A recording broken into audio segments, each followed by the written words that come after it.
কার কার শৈশবের স্মৃতি মনে পড়ে গেল জানাবেন। আসসালামু আলাইকুম সবাইকে।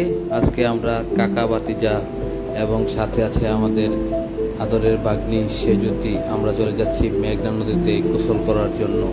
দেখতে থাকুন।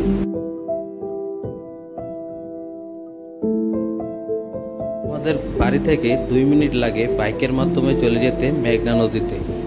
আজকে আমরা মেঘনা নদীতে গোসল করতে যাচ্ছি।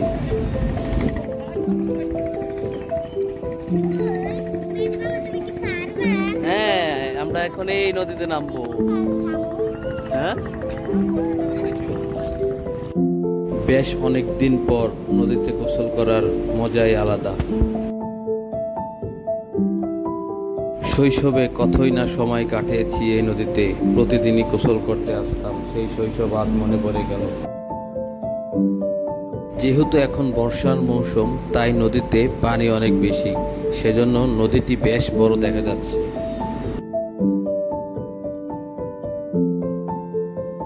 আকাশটা ছিল মেঘলা ও রোদেলা, তাই আপনাদের সাথে শেয়ার করলাম। সবাই ভালো থাকবেন, এখানেই শেষ করলাম। আসসালামু আলাইকুম। দেখা হবে অন্য কোনো ভিডিওতে।